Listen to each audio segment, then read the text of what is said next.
फरवरी मार्च में होने वाले फाइनल एग्जाम के लिए मैंने चैप्टर नंबर 1 से इस क्वेश्चन को पिक किया है। ये क्वेश्चन प्रीवियस ईयर के एग्जाम में पूछा गया है और फाइनल की तैयारी के लिए चैनल को सब्सक्राइब कर लीजिए। और ये वीडियो आपको अगर यूजफुल लगे तो प्लीज़ लाइक और शेयर जरूर करें और कमेंट करके जरूर बताएं कि वीडियो आप लोगों को कैसी लगी। अगली आवाज़ आंसर के साथ। दोस्तों क्वेश्चन नंबर 4 फाइनल के लिए, ठीक है, कह रहा है मेसोपोटामिया सभ्यता में प्राकृतिक उपजाऊपन होने के पश्चात कृषि क्षेत्र में अंतर आने के कारणों का उल्लेख करें। क्वेश्चन समझ में अभी भी नहीं आया होगा।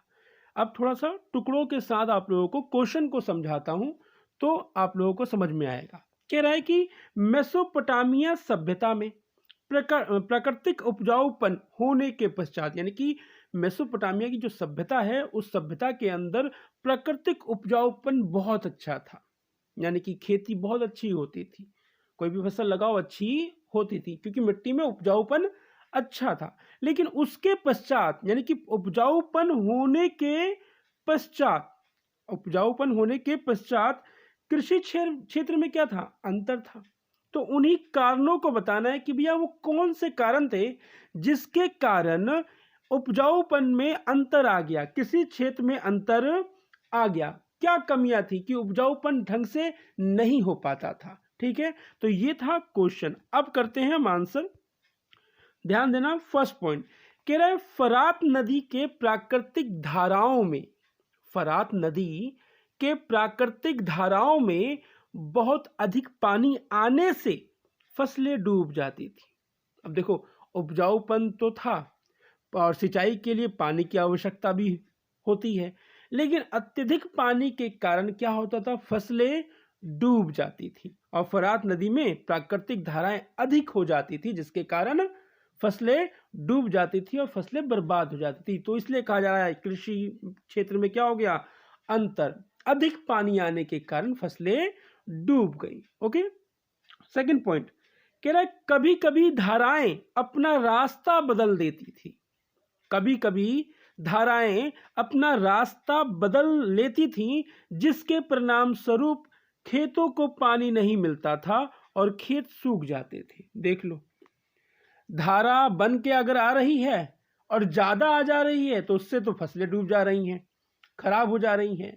और अगर धाराओं ने अपना रास्ता बदल लिया और खेतों तक पानी नहीं पहुंच पाया तो खेत सूख गए।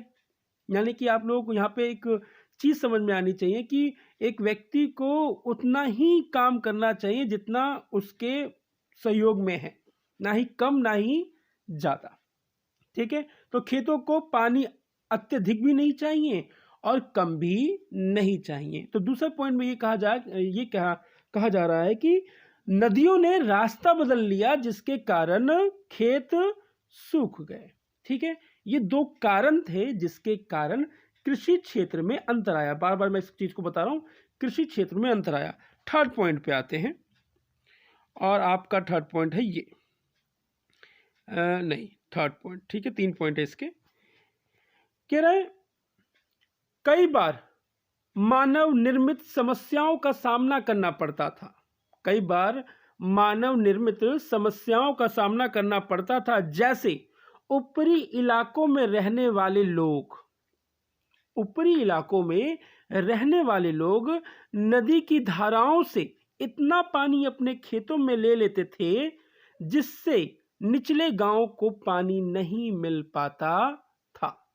तभी कहा जा रहा है मानव निर्मित समस्या, यानी कि ऊपरी क्षेत्र में रहने वाले लोग क्या करते थे, नदियों की धाराओं में से पानी अपने खेतों के लिए इतना अत्यधिक ले लेते थे कि नीचे रहने वाले लोगों के खेतों को पानी सही मात्रा में नहीं मिल पाता था, इसलिए भी फसलें खराब हो जाती थी। तो ऐसे काम को क्या कहा जा रहा है, मानव निर्मित कार्य, क्योंकि मानव द्वारा वो किया गया ना।